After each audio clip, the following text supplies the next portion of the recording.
Ladies and gentlemen, welcome to Limits of Adhesion, round 4 at Sebring, and this is our GT3 league, ready to have a huge amount of fun. So, I'm your commentator, Stephen Koenig, and also joining me in the box is the Martin Brundle to me. Hello, yeah, I'm Random Dave, or Martin Brundle. There we go. So Random Dave is able to go and fill us in some information about Sebring. Sebring being one of those difficult, bumpy circuits, and our drivers had to deal with quite a bit of shifting around in these GT3s to set them up to go side by side with one another. Also a little bit warm, 26 degrees out on the circuit, partly cloudy, but let's see how they did.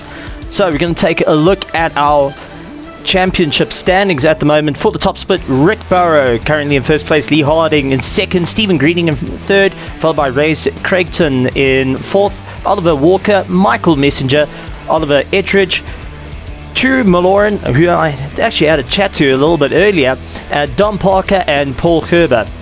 That's our top 10 for the top split, and Drew's looking to try and push the bar after a little bit of a rough race come Watkins Glen. So let's see what the top split will be able to do, as it's a bit of an interesting run at the top. Everyone's still so close in the points, and it's still quite open for round 4. Moving on to our Club 1500. First place, Janneman Price, followed by Mark Innis, Stephen Koenig, Doug Herber, Stephen Cakebread, Dan Rice, Mitchell Day, Jeff Hancocks, Manuel M. Cruz, and Chris Foster in the top 10. Once again, very, very close in points. And this is excluding the drop rounds that come in. And Dave, what do you think of this? Looking at the points so far in both the top split and the Club 1500, it's all to play for. Yeah, I mean, the sleeper time racing seem a long way off, long way ahead. But one thing the points don't really tell you at the moment is that Andres, who's won the championship twice now, he's missed a race, so his points aren't really representative for him. And one that everyone loves to go for. Let's take a look at our teams standings. Top split teams is Sleepy Time Racing in first place, followed by Risky Racing Blue, Risky Racing Orange, Black Pink, Wizards of Lifting Coast, Pink Vikings, Team Tryhard Racing, Rumblebees, QRS, and Cannon Fodder rounding out your top 10. With ARSE Racing, I'm sure everyone knows what that is. Team Heap Together in 12th, and 13th is Alpha Esports. Unfortunately, no points on the table for them so far in the top split. Moving on to our Club 1500, first place Team Heap Together, followed by the lefties, Team Tryhard Racing, McLaren, TRH Simsport, Team Ferret, ARSE Racing, the Backmarkers, Wizards Lifting Coast, Alpha Esports, and Jet Speed Racing going and filling out. So it's great to see the drivers all putting in a lot of hard work, and the teams really filling out the field with a huge variety of drivers in both the top split and the Club 1500s. What's your thoughts on that? Yeah, I mean, on our Discord, you know, everybody's sort of chatting there and sharing their times and stuff. You know, people are practicing for these races. You know, very few of us just go straight out there and just wing it. Well, there we go. Driver penalties from round 3. Driver 074 causing a collision. 3 points on driver's license at Imola, and you can see not a very happy Ferrari at the end of it. Very, very tricky corner, and that was our only penalty from Imola, which is absolutely fantastic. It really shows what drivers are doing. Okay, for the practice results, Rick Burrow currently leading out with a 157.4, which is incredible pace. Lee Harding only 0.1 behind him, and Jody Spawn's 0.19. I mean, that's how tight the field is.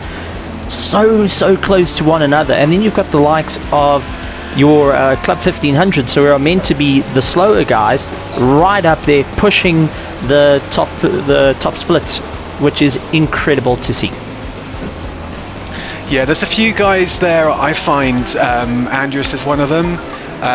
Maybe Steve as well, Steve Greening, that they tend to hold back a little bit in practice, and then you think, oh, you know, I've got a half second on them, they're half a second off, and then they just come all out in qualifying and, you know, and find that half a second.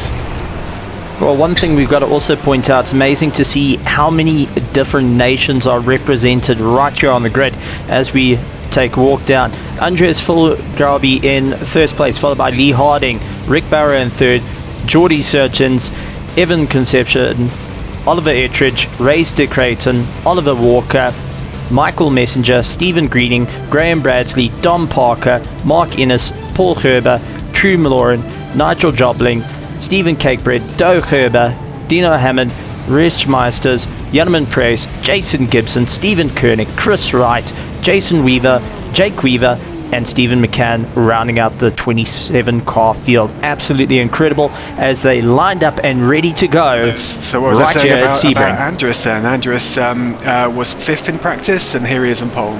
So he sandbags a bit, doesn't he?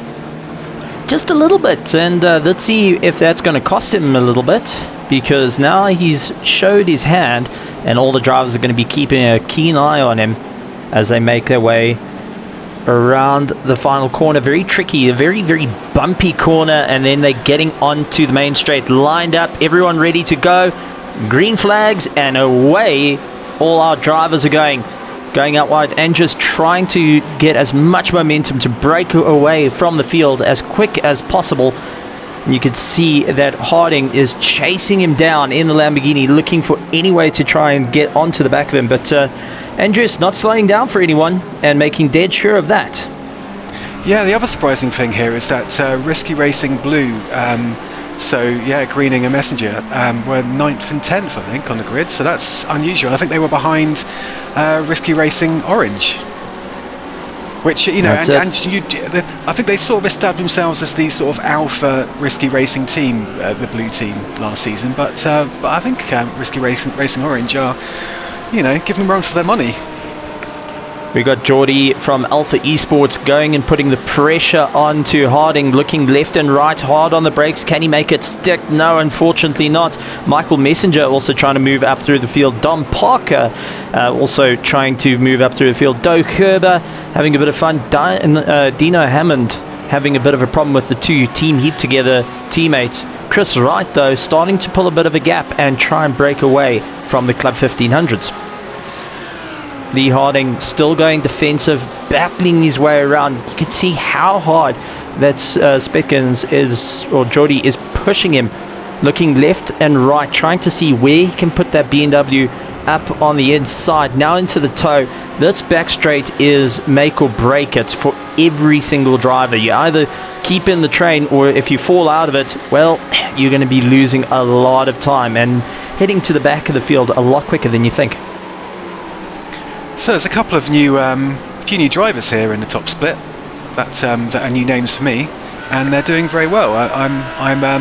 Is this Speckens' first race with us? I think this is Speckens' first race. I'm not too sure, but Speckens getting a little bit of a rough time as has to go on the defensive with Burrow going and chasing him down, looking to try and get past, utilising the Audi. So at the same time trying to get past Harding, he's now got Burrow all over the back of him. You can see now trying to force a mistake, playing a little bit of follow the leader.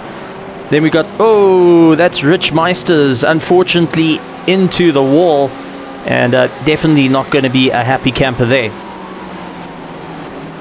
Lee Harding a little bit later on the brakes, trying to get away from Geordie. Geordie now feeling the pressure from Burrow behind, but we jump on board. What a beautiful cam this is. You can just see all the bumps and undulations of the circuit, and what really makes Sebring quite tricky. It's very flat in terms of what you see, but when behind the wheel you're bouncing all over, trying to get to grips with the car and also not wear down those tires too badly. Also, the other thing I want to point out here is that Sleep Time have a new paint scheme on their cars, which looks pretty good, I think.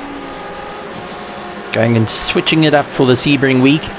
And then we've got Oliver Walker, who's now going on a bit of a defensive. He's trying to keep his position a little bit further back. First of the Club 1500s, Mark Innis, who's been having a bit of a rough time of late, but managing to claw his way up, looking to try and get a win.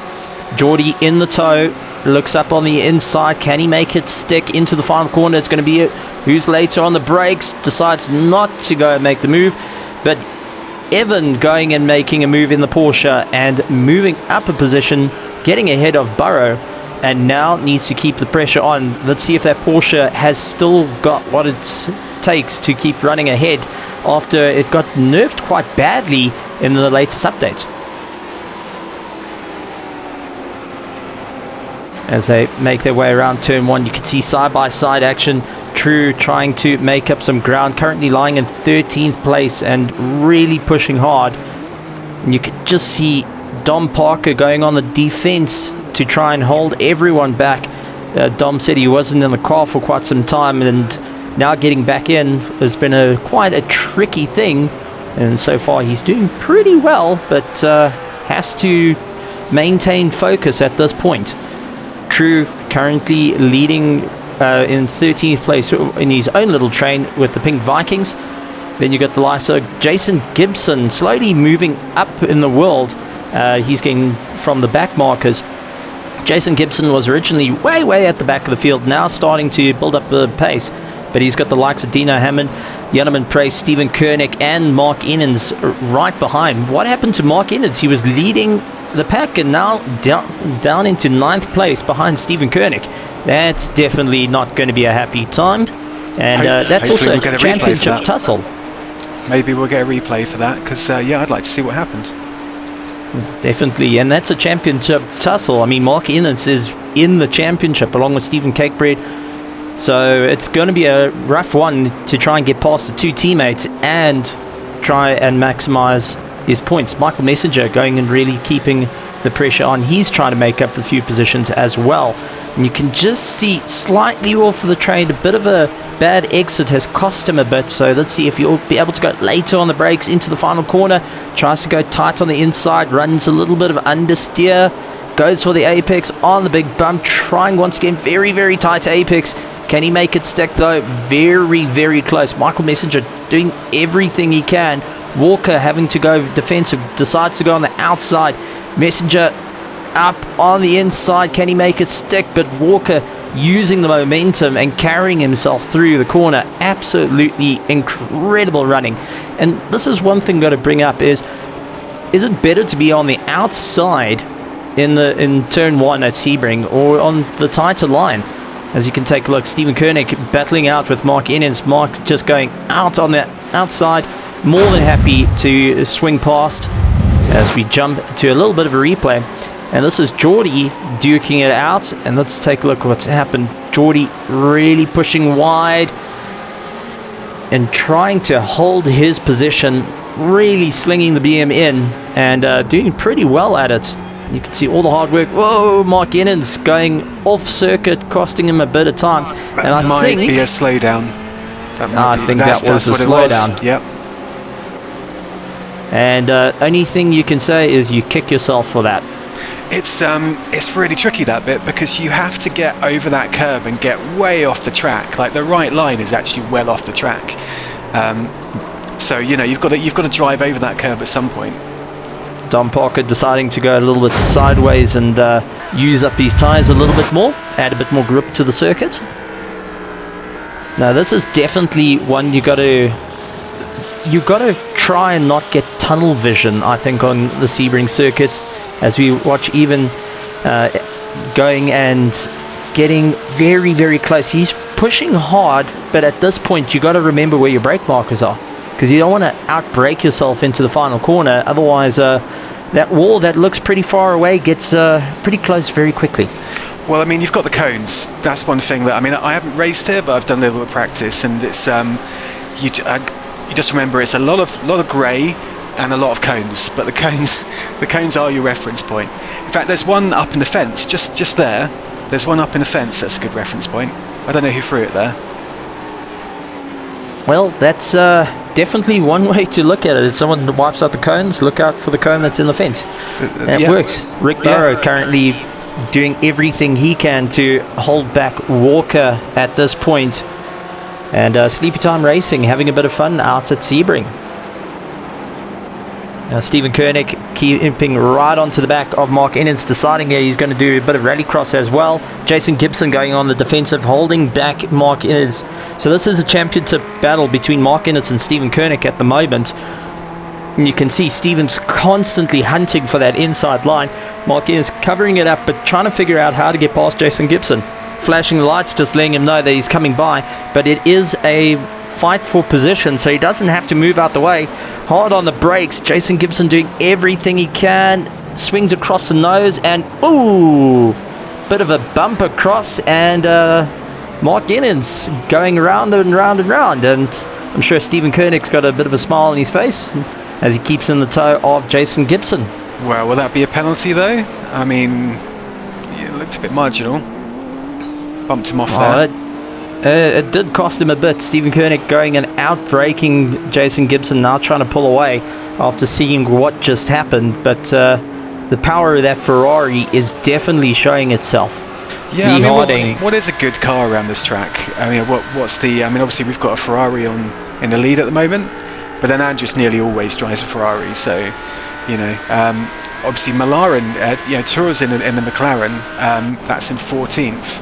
So I think I tried the McLaren around here, and I spun a lot. So I'm not convinced the McLaren's good around here. I know the BMW picks up a lot of understeer as time goes on, and this track just wears out those tyres. Very, very bumpy circuit. Actually, my pit boss told me a little bit of information as well, that this circuit was built, the back corner was built to be the same as Le Mans straight. Okay, we jump on to Oliver Ettridge, and he's going and taking some avoidance actions and moving up a position, so quite happy about that. Rick Barrow just getting all kinds of sideways in the Audi and losing out one position. True Malloran trying to go on the inside, gets the door firmly closed on him, has to slam on the anchors, and around and round he goes, but 10 points, able to get it going. Nigel touching the dirt and deciding to go and park the BMW in the tyre barrier. Doesn't look too bad, but definitely lost out a bit of time there. But yeah, as I was saying, it was to replicate Le Mans in some aspects, and all I could say is that this is the budget form of Le Mans, because the concrete surface has definitely made this a lot more challenging than old Circuit Le Soft. Yeah, definitely it is. It is quite a low rent version of it. I think it just needs a bit of, it needs some trees around. It needs a bit of sort of furniture around, because all you really see is just the track and cones. It kind of needs, just needs something more than that. I guess, is it an airfield? Is it like an ex-airfield? It is an ex-airfield, and currently the guys are on the runway. Rick Burrow going and trying to go for a tighter line, losing a bit of time, and looks like he's going to lose a position if he's not too careful, having to get on the power. Michael Messenger all over the back of him and trying to make up some ground as well. So this is very, very interesting. None of the guys are able to open up a big gap between each other as the race has gone on. We've seen at Imola they were able to start pulling away. Watkins Glen are able to make some distance, but it seems like the Sebring with this tight layout is keeping the cars all close together. I mean, take a look at Andreas, only 1.3 seconds ahead of the field, and that's not by much if you look at the times. Yeah, but it's a bigger gap than what most have. So he's probably reasonably comfortable there. He's holding station with that. And I think for once the sleepy time boys aren't having it all their own way, but they're lucky in that their closest challengers, the Messenger and Greening, are behind them. You got Jason Gibson, South African, chasing down Stephen Koenig, another fellow South African. Michael Messenger keeping the power on. He's trying to make up a position, but as he said, a little bit out of position at this point. He needs to try and make up a bit of ground to get out of that 7th spot, but he's getting hunted down by Walker. Walker looking left and right, and you can see this is where it's going to get a little bit tricky. If Walker stays within this toe, he's going to get a massive slipstream on the back straight and may be able to make a pass when they head onto the final corner. Now at this point, Dave, what do? Do you try and weave left and right to try and snap the toe, or just sit there and hope that the guy doesn't catch you? Down this straight, all you got to do is stay right. It's as long as you stay right, it's almost impossible to do an overtake, I think. I mean, it will compromise you a bit into the last corner, but I think you should cover it. Rick Barrow managing to get by. Now he's trying to get away from the field. The Audi showing that it's able to put a bit of grunt down, but not pulling away from Ettridge. Ettridge all over the back of him in the BMW. So Oliver putting the pressure on, not letting Barrow go at this point, but we've always seen that the mid-engines tend to do well around the corners, and the BM loses out a bit of ground. Dom Parker chasing down Paul Gerber at this point in Team Tryhard Racing, having to deal with the Wizards of Lift and Coast at this point. And you can see Dom really putting the power down, trying everything he can to catch up to Paul Gerber. Can he go later on the brakes though? What I've found is the BMs can go a little bit later. Dom having the outside line, Paul deciding to take a tight inside line, pushes him out wide, and Dom having to just back off and follow back into the toe. Rick Barrow going and putting the pressure on. He's trying to make up a bit of ground. As you can see, the train starting to split up now as time goes on. Now this is 15 minutes into the race. When do you start thinking about pit stops? When do you start thinking about fuel? When do you start thinking about tires? I think it's about track position, isn't it, a lot? So if you're Andreas, you just want to run as long as possible, because if he comes in early, then he's going to be back behind people. So he just wants to run as long as he can. But if anybody thinks they're a little bit out of position, you know, that's kind of feels they're being held up, then they may want to pit early. Michael Messenger currently in the toe, trying to pull himself along. We've got Paul Gerber chasing down Dom Parker, and you could see moving to the inside line, all of them doing so. And we're just talking about trying to snap the toe. And you've also got True also on the back of them in the McLaren. Chris Wright getting chased down by Jobling, and you can see that Chris Wright going off into the dirt, compromising his drive, and that has just allowed Nigel to get past as he chases down Jonneman Price, who's currently second place of the Club 1500.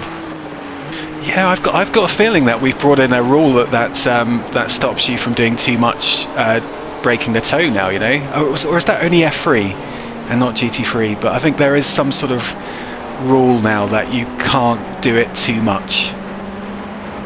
First of the pit stops being made by the looks of it, and that's Hammond deciding to pull in the pits early on. Oliver Ettridge trying to keep on going. So yeah, I'm not quite sure in terms of the ruling of trying to break the toe, but when you've got the likes of these BMWs, obviously they're designed around a brick, that's for sure, and the beaver teeth in the front definitely don't improve the looks of it. No, and I've tried it, and I know it's good. I know that all the kind of, it seems that all the pros use it, but I just couldn't. I just didn't find it very exciting to drive, really, to be honest with you. And it just doesn't look great, does it? And that's Stephen Koenig going and losing out time, outbraking himself and allowing Jason Gibson and Mark Innis to go by. So now Mark Innis up into 6th position, so slowly making up ground now to get past Jason Gibson. Outbrakes him by miles. Jason Gibson very, very early on the brakes, and Mark Innis able to get by quite quickly. Yeah, it felt a bit like he let him pass there, or yeah, it seemed very, very early on the brakes there. Jason Gibson trying to go back on the attack of Mark Innis. Looks to the inside. Mark closes off the door and just pulls away. Mark Innis trying to claw back some of the championship points at this point. Round 4 and not many rounds left. He's got to make or break it at every single race to try and claw his way back up the ladder. Oliver Walker now making his way through. He's keeping ahead of Greening and doing a very, very good job at it, chasing down Messenger as well. So trying to keep the toe going, You got True Maloran now battling out with Paul Gerber as they run their way around. But it's interesting just to take a look. Your top split are doing 2 minutes, and your Club 1500s are sitting at 2:01, so very, very close to one another. Nigel, who's very new to it, to the GT3s, now coming in and having a bit of fun and lying in 3rd place, so I'm sure he's going to be a happy camper chasing after Yellowman Price. So I spoke to Walker before the race, and he said that he was really struggling around here with the there's been a tyre update or you know, kind of an update to all the cars, and it felt very different here compared to how he was used to it feeling. Paul Gerber going in, getting a bit of a knock. Jason Gibson duking it out with Stephen Koenig side by side through one of the tightest sections and just able to get by. So Stephen now needs to get the power on to pull away from the Ferrari. The recent update has made a change of pace for every single driver, and everyone's relearning their cars essentially. Jason Gibson still trying to do everything he can. We know that the Ferrari has got the pace in a straight line and seems to be out-cornering Stephen as well, getting into the toe. Stephen trying to block off that inside, keeping the power on and utilizing the BM can ride the curbs, and he's hoping that it's going to pull away. Jason Gibson looks up the inside. Stephen slams the door shut and now trying to pull away from Jason Gibson. The Backmarkers team really showing a show of force at this race. True Maloran pulling in the pits now. He's deciding to go for a bit of an earlier stop. Halfway, well, just under halfway, 20 minutes in the race. Nigel chasing down Yellowman Price, looking maybe to go on the inside, keeping in the toe. Yellowman running a little bit wide, having to try and gather himself all over again. But you could see Nigel keeping a constant pressure on him, and new to the championship, and what a way to do it, duking out with the current leader of the championship for the Club 1500s. That's one way to show off your talent. What do you think, Dave? Well, you never know. I mean, how many races left after this one? We're halfway through the season, so you know, like keep that up, keep winning. Might have a chance for top 3. That's it. It's all about keeping up the pressure and make sure that you can survive it to the end. Oliver Ettridge also doing everything he can with Michael Messenger all over the back of the Messenger, trying to keep in that toe, trying to keep nice and close as well. And we've seen Ettridge and Messenger duke it out more than once. They know each other, they know all the tricks to the trade between each other, and just trying to work out where are they going to be able to make a pass, when is their pit stop going to happen. It does look like Messenger getting very, very tight on the exit, and it is gaining him a little bit of pace. Can he now try and outbrake? Ettridge goes on the defensive, trying to go out wide, but Michael Messenger makes it easy up on the inside. Can he close off the door now? And does so. Ettridge losing out of position. Oh, that's Greening. That's Greening and Walker, in fact. Oh, Greening and Walking. I do apologise.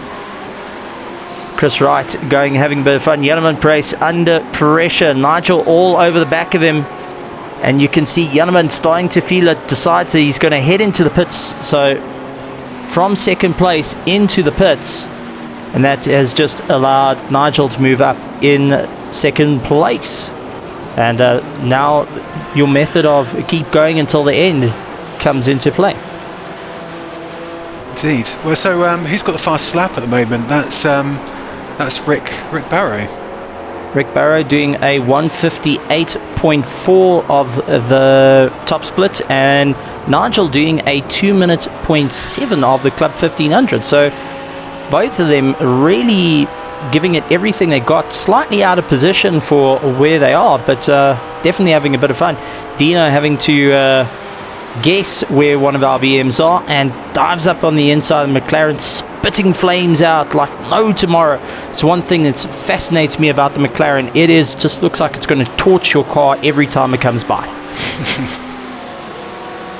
Geordie currently lying in second place, trying to maintain his position. And you can see who's going to be later on the brakes, side by side. Very risky to go. Very, very close. Geordie taking a bit of a tight line. Evan trying to make up a bit of ground as well. So this is turning into a three-way battle. It looks like Geordie has lost to Harding. And now Evan deciding he's going to make his way through. Very, very close. But Geordie, before turn one, losing 2 positions. And I'm sure he's going to be kicking himself there. Very, very close racing from every single one of our GT3 drivers. I'm sure they're having an absolute ball out here at Sebring and really showing off the talent that Limits of Adhesion has. Dave, what do you think of the race so far? I'm impressed with the couple of new drivers in the top split and Club 1500 here. Like yeah, we've got new drivers in yeah, like position 3 and 4 in the top split. Nigel now heading into the pits for the Club 1500 after seeing that Janeman Price has done it. Let's see how far he falls down the ladder. Has he opened up enough of a gap? Oliver Walker trying to break away. So Walker really pushing hard to get away from Craigton at this point, and currently lying in 9th place and deciding to go a little bit off of the road and losing out a massive load of time. Sebring not very forgiving. It does seem that all the Beamers are all kind of grouped together here, aren't they? So we've got Ferrari, Lambo, Porsche. What's in 4th place? I think our top Beamer is 6th, isn't it? And then it's a load of Beamers all the way down to 10th. And that's it. And it seems like the Beamers are having a lot of understeer issues as the race goes on. The guys really having to crank on that steering wheel to try and make up a bit of ground, where the mid-engines like your Lambos, your Porsches and Ferraris are having an absolutely fantastic time at this point. Michael Messenger really pushing as hard as he can. Lovely camera angle as they sweep across the final bend down our pit straight and really giving it everything they got. Will Messenger be able to dive up on the inside? Decides to brake very, very early and try and come back with a bit of a slingshot to Ettridge. Yeah, but you can't really get it done there. I think he's just being cautious. I think he's playing the long game, and it's also a teammate as well. So I think he just let off. He's just happy just to be behind, I think. Well, if we take a look at our our tower, we see our Club 1500s are starting to play with our top split with Bradley, who's just pitted. He's down into 13th place and second in the between 1st and 2nd, and then you got True Maloran as well going in, dropping down. So far Club 1500 making their way through, and also a very bent Ferrari currently in the pits with a wing that's definitely not giving any aerodynamic advantage there. I wonder what happened. Oliver Ettridge having a bit of fun, and there we go, 1st place man. So far we haven't had much to chat about after he blasted away from the field. Andreas is showing why he was a champion and why he will be a champion again if he keeps up this pace. Yeah, he's got 3 seconds now, hasn't he? Opening up to 3 seconds and giving himself a little bit of space in case he wants to pit. So it's going to be a very difficult one to see if he can maintain. Some of that you could say is down to the there's been a few battles, haven't there, between 2nd, 3rd and 4th. But yeah, he's probably very, very happy with a 3 second gap. Oliver Walker trying to make his way through, and Stephen Craigbeard currently 1st of the Class 1.5s, and he's having a huge amount of fun. Also a South African coming out and duking out with UK, America, everywhere essentially. South Africa is showing a little bit of force. Then we got Oliver Ettridge and Stephen Greening, who are currently duking out. Ray Creighton and Evan deciding that he's going to go and play in the grass with the Porsche. Definitely not where you want to be. I think did we miss that? I'd like to find out how that happens. That's That's quite a big thing to happen, isn't it? What position was he? Was he in 4th or?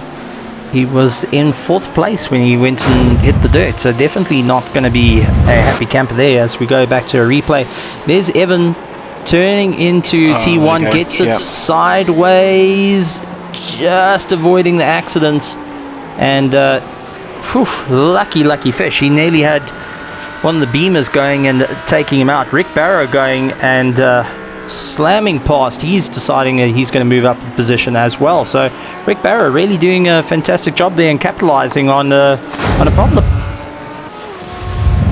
Yeah, turn 1's tricky, isn't it? I mean, I'm not overly keen on this track, but I do enjoy the last corner and the first corner. You know, they're both corners we just got to go so fast and just hold on for dear life with. Stephen Koenig duking it out with Chris Wright, deciding to go on the inside line, drag race down the line.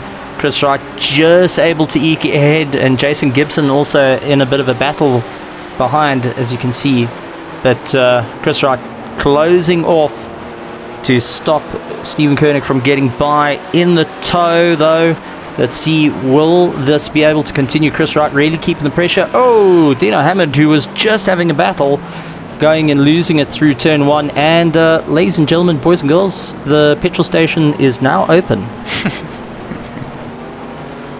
As you can see, most of the field coming into the pits, and you can call this pretty much a Black Friday sale at this point, because everyone is coming through. Don Parker literally moving up into first place with ease. It's always Don Parker. Here he is again.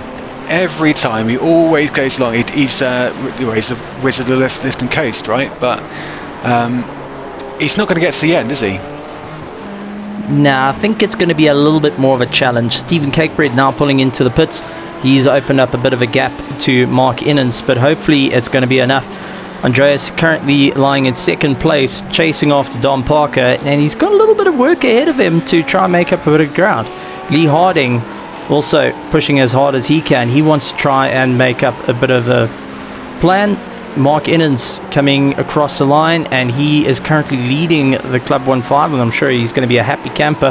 Had a little bit of a difficult race at this point, but having a bit of fun. True deciding that he's going to get it sideways in the McLaren, and once again, turn 1, going up on the inside and just kicking the tail out a little too hard. And once again, the McLaren, we've seen a few spins by McLarens this race. I was quite surprised that people were using them, to be honest, because I found a few laps that I did in McLaren around here a little bit tricky.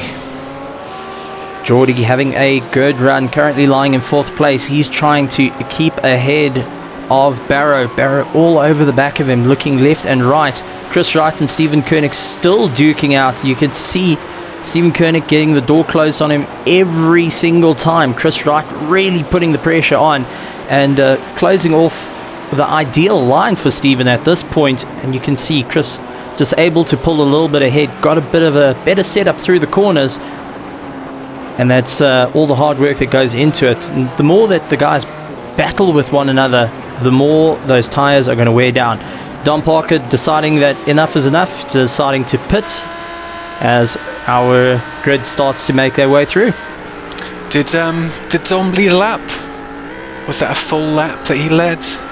Did he cross the start finish? He managed to cross a line in the pits, and that's just given the position back to Andreas, who says thank you very much. Don Parker falling down the ladder, and hopefully not too far. Hopefully he put a bit of spacing between himself. Drops into 7th place so far. 8th place, 9th place, 10th place, 11th. So definitely gone down the ladder. Leaving it till last minute didn't work out. Yeah, I don't know though, because wasn't he behind Bardsley before he pitted? Maybe not. I know that he managed to get into first and just never had the gap enough. But take a look at our pit stop strategy. 15 laps going right down the field. Andreas, Harding, Spitkins, Burrow, Greening, Ettridge and Walker all doing 15 laps before they pitted of our top split, and definitely shows that everyone's got the same idea. Try and get it halfway through and then pit. Yeah, I mean, does it just use a lot of fuel, this track? Because you know, quite often we can normally make it through until sort of, you know, 8 minutes before the end or something like that. It's you know, everybody pitted unusually early. And you got the likes of the Club 1500 that are got unusual pit stops, being the lowest of 11 laps before climbing into the pits. Geordie currently trying to keep ahead of Burrow. These two have been scrapping it out for the last 30 minutes and having a huge amount of fun. And that's a wonderful shot showing the guys having to take quite a lot of the road just to get the momentum onto this main, well, back straight here. And as we said, it's make it or break it. You can either go too far and get a penalty and a slowdown that just compromises you dearly, or you're going to get the best run out and chase the guys down. Yeah, I don't think it's the easiest track to overtake in, really, is it? Probably into turn 1, maybe the best place. Chris Wright and Stephen Koenig still duking it out. Chris really laying on the pressure, trying to close that inside line. Oliver Walker, who is keeping ahead of a train at the moment, he's trying to keep it all together as well. And a little bit of understeer coming from the BM. He's having to crank it a little bit harder as he battles his way around the circuit, trying to pull away. But once again, BM, all clumped together. Well, now, I thought Messenger was ahead of Walker not long ago, so I'm wondering how he's now behind Reese Creighton. Maybe the pit stop goes and played a little bit there. Wasn't just miss out the box a little bit? Maybe. They came into the pits at the same time. Very, very easy just to go a little bit too far back or a little bit too far forward and having to move a little bit. Geordie having a bit of fun, still once again keeping ahead of Burrow, and not by much. He can't let up at this point. Geordie having to really work hard to try and keep it all together, but Rick is not letting off at all. That Audi is pushing the BM as hard as possible, and it's going to be a fantastic race to the end at this point. So Dave, if you can give your predictions based on these two of Geordie and Burrow, who do you think's going to get it, considering they're starting to slide out on the rears? So we've got an Audi and a Porsche, right? I think Geordie's gonna make it to the end. It's too hard to overtake around here unless somebody makes a mistake. It's definitely a challenge. Ettridge going and having a bit of fun. He's trying to make up a bit of time. Creighton really doing everything he can, slowly pushing Walker as hard as possible, but Walker going defensive, holding that inside line and just trying to open up a bit of a gap. Creighton going out a little bit wider and leaving a little bit of room for Messenger to take a sniff on the inside, so definitely not what he wants to have happen. So Creighton's doing okay here. I noticed that he's back in the Beamer again. He's been in the Audi recently, but seems to prefer the Beamer here. But I talked to him before this race, and he said he hates this track. So considering he hates this track, he's doing all right. Sitting in the top 10, you can't go wrong with that. And duking it out. Walker having a problem having to go defensive on both fronts. And that's just allowed Creighton to dive up the inside. Walker getting a bit sideways, looking to try and come back. And you can see side by side. Will he try it once again? Creighton just locking down that position, not allowing him to get by. But Walker losing out a little bit of drive has cost him dearly. And now he's got Michael Messenger all over the back of him. Jump to a replay of Evan getting sideways. Whoa, and ouch. A shame he was up into third, wasn't he, at some point? And definitely that Porsche needing a bit of repair on the rear. True also getting a bit sideways, trying to keep it ahead of Paul Gerber. Paul diving up on the inside and just able to do a little bit of a drag race down. True going right behind him and decides to pull out all of a sudden. Maybe got a burst of speed. and didn't quite make it stick. Oof. Don't want to And go out that's there. Michael Messenger going off very, very wide. Morian chasing down Paul Gerber, doing everything he can, trying to get into that slipstream and pull himself along. Will he be able to make it happen though? Currently lying in 14th place, and it's definitely not helping his points in the championship to be lying this far down in the field.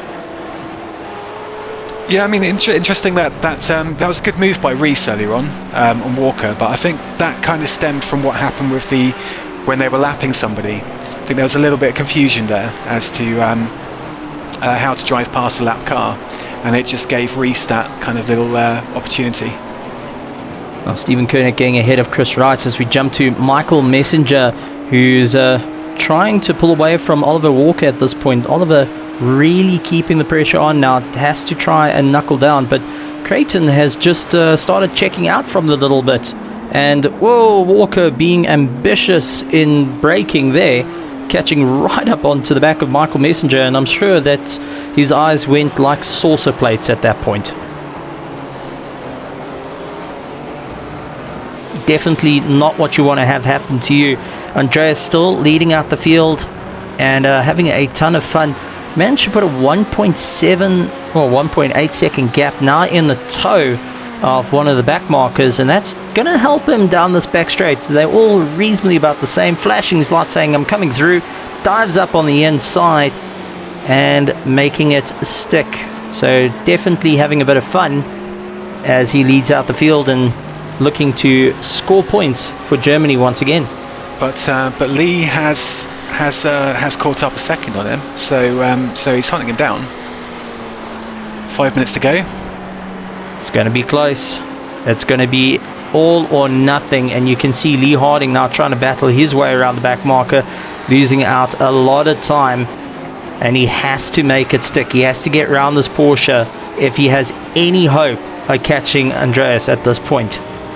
Gets on the power nice and early, looking to the outside and swoops past, so he's made up a bit of ground. Rick Burrow still going and giving it everything he's got. Geordie lining up side by side. Who's going to be later on the brakes? 1, 2, 3, and on the brakes. Geordie just able to eke by. Rick Burrow trying to fight back though. And let's take a look behind Jake Weaver, who's currently seeing all the action behind him. And he's having an absolute ball, currently lying in the top 10 and just seeing these two top split drivers duke it out and really going hammer and tongs at this point. I think Rick knows he's running out of time here, so he's trying to do it, but it's it's a big ask.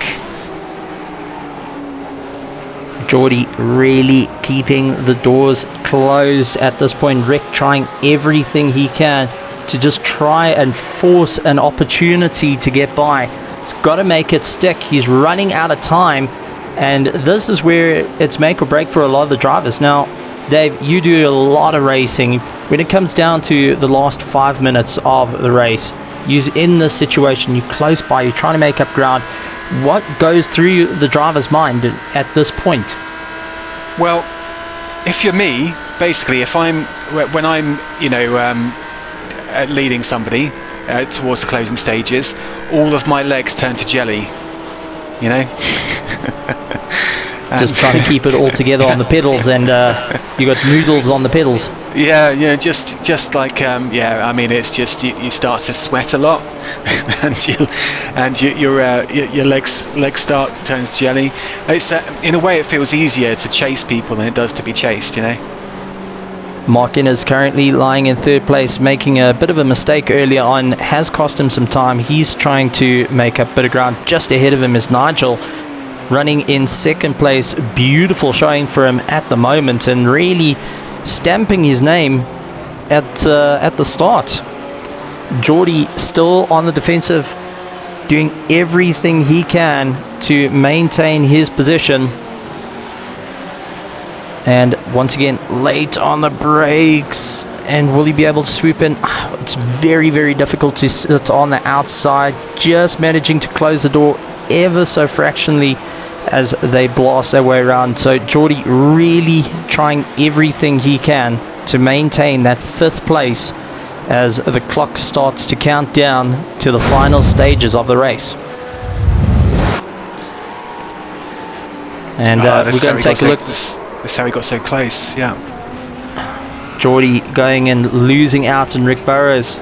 So as you said, your legs start to turn jelly, you start watching your mirrors, and Stephen Greening have to take some evasive action of note and compromising a lot of his speed there. Chris Wright now in a bit of a battle. Looks like he's catching up to the McLaren. Lost a lot of time to Stephen Koenig and busy fighting that BM at this point. Can he make it stick though? Dives up on the inside line and just not able to carry the pace through. And really got Hammond, who's just able to carry a huge amount of pace in the McLaren. Chris once again up on the inside, but just can't get into the braking zone. I wonder what's going on. He's having to brake very, very early and bring that car to a near complete halt at this point. Thought for a minute he just might get a run on him down that back straight, but no, I don't think so. Stephen Greening managing to hold his place. Geordie all over the back of him, and after taking evasive maneuvers, Stephen Greening now staring at 4th place and needs to keep up the pressure. Michael Messenger currently in 8th, so he's in with the top 10, with Oliver Walker still chasing him down, and Craigton, who's more than happy in 7th place and is chasing down one of our backmarkers, once again keeping the pressure up. This is where it gets a little bit difficult. You got a backmarker ahead of you and you've got to try and make up a bit of time, as the clock has run down 45 minutes. So 3rd place Mark Innis trying to battle his way through. I'm sure there's the white flag saying final lap. So Nigel having to go defensive for one more lap to hold back the likes of Mark Innis, who's currently battling for his championship at this point. Now Ferrari really pushing hard, and then you've got the likes of Stephen Greening who's holding back Geordie. Geordie looking on the inside. Can he make it stick hard on the brakes? So. Yeah. Greening trying to fight back, but just not able to do it. Ettridge losing a lot of time. He's dropped back into 6th place. So from a little bit ahead, it seems like one mistake has thrown him back. But he did take a very wide entry there, so he might get the run on him a bit here. The other two were compromised a bit, but he managed to take a better, wider entry. Andreas taking the checkered flag and maximum points here at Sebring for the top split. I'm sure he's going to be happy about that. Etris got past. Just across the line. Harding in 2nd place, Burrow in 3rd, Geordie in 4th, Ettridge in 5th.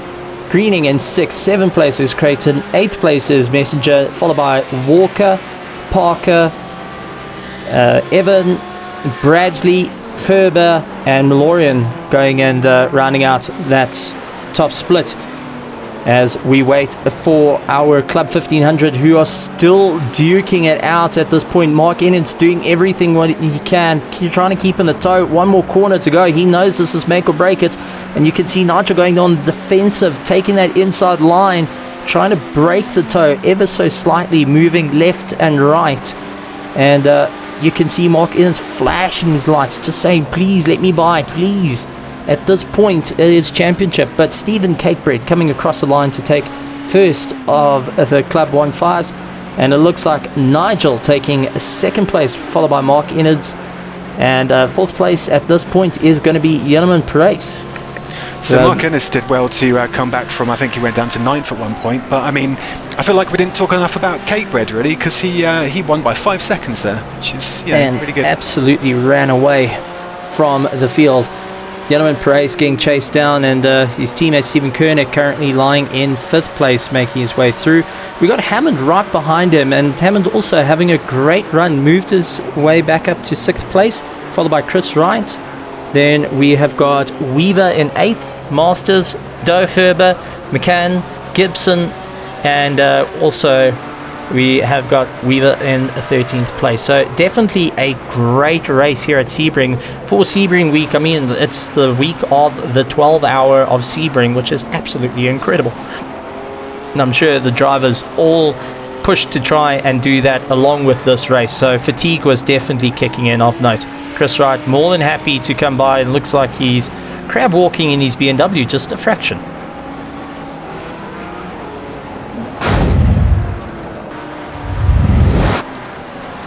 Well, let's take a look.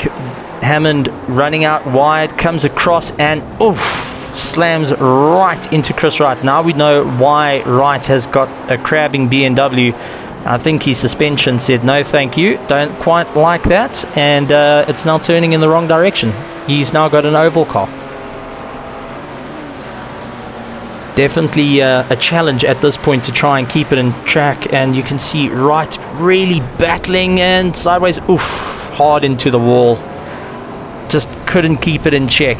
Once that tail starts coming out, that was that. Well, absolutely incredible racing. And the race results, Andreas taking first place, Lee Harding in second, Rick Barrow in third, Geordie taking fourth, Oliver Ettridge in fifth, sixth place Stephen Greening, seventh place Reese Creighton, eighth place Michael Messenger, ninth Oliver Walker, 10th Dom Parker, Evan lying in 11th place, Graham Bradsley in 12th, 13th place Paul Herber, and 14th is True, who's 4 laps down. So it looks like unfortunately his car gave up the ghost. Yeah, I think he may have quit at the end there, and I don't know if it's an accident or whether he just had enough of that McLaren. Heading into our Club 1500, Stephen Catebread taking the win, Nigel Jobling in second, making a big impact for Alpha Esports. Mark Innis in third, Jan Price in fourth, Stephen Koenig in fifth, Dino Hammond in sixth, followed by Chris Wright, Jake Weaver, Rich Masters, Doug Herber, Stephen McCann, Jason Gibson, and Jason Weaver in 13th place. But Jason Weaver, 11 laps, decides that he was also going to give up the ghost at this point. Absolutely incredible racing right through the field, and wow, that's definitely going to make an impact. Rick Barrow doing 209 in the points, with Lee Harding chasing him down at 200, 9 points difference. Stephen Greening in third, Reese Creighton followed by Oliver Walker, Michael Messenger, Oliver Ettridge, Andreas currently in 8th place, Dom Parker, True in 10th, and I'm sure that's definitely not helping him to be out of the race. Paul Herber, David Lane, Geordie, followed by Mergen, Graham Bradsley, Robert Miller, Shane Abbott, and Clean Mitchener going and rounding out into our top 18.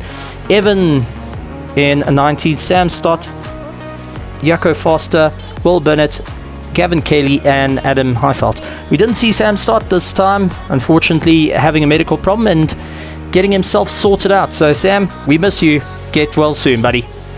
Moving on to our Club 1500. First place, Janneman Price has 212 at the moment. Mark Innis more than happy in second place with a 195. Stephen Koenig in third place. Stephen Catebread in fourth. Doug Herber, Chris Wright, Dan Rice, Mitchell Day, Jeff Hancock, Manuel Cruz, Jason Weaver, Chris Forrester, Nigel Jobling, Jake Weaver, Ash Cooper, Andrew Edwards, Lewis Reposo, and Daniel Hammond in 18th place. What a race. Moving on to our 19th is Jason Gibson, Dan Hall, Rich Masters, Andreas King, Stephen McCain, and Joe Barlow lying in 24th place for our Club 1500. And well wow. done, because that was a lot of names for you to go through there. So, yeah. Dave, what did you think of the race? I enjoyed that race because it was the cars were very close together. You know, I mean, I haven't raced here, but I've done a few laps. Wasn't overly keen on the track, but I think it was good for close racing. And so far, top split, Sleepy Time Racing leading out the points, with Risky Racing Blue quite far behind, Risky Racing Orange also in third place. And then we got Team Heap Together of Club 1500s currently leading out with the Lefties, and Team Tryhard Racing lying in third place. Very close. The championship still wide open, 4 rounds left and anything can happen. And that is Stephen Koenig with a severe amount of damage to the front of his car as well, deciding that he's going to drive open wheels a little bit early. I think that's an improvement, really, for that Beamer. Definitely. Yeah. Yeah, the guy who designed the Beamers didn't do a fantastic job. But Ron, Dave, just give us your thoughts, and what do you think? Well, I mean, Sleepy Time didn't have it all their own way today, did they? And I don't think you can write Andres off. I think, I think he's still in there with a shout, winning the 3rd championship in a row.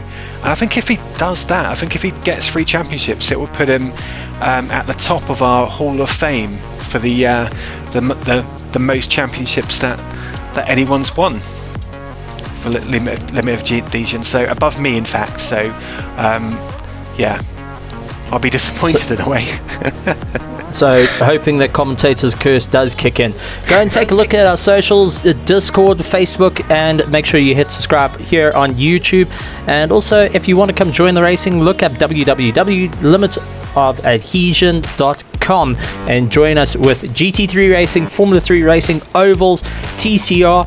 We got it all. Where else do you want to be other than right here of Limited Adhesion? Ladies and gentlemen, boys and girls, good morning, good afternoon, and good night. Cheers.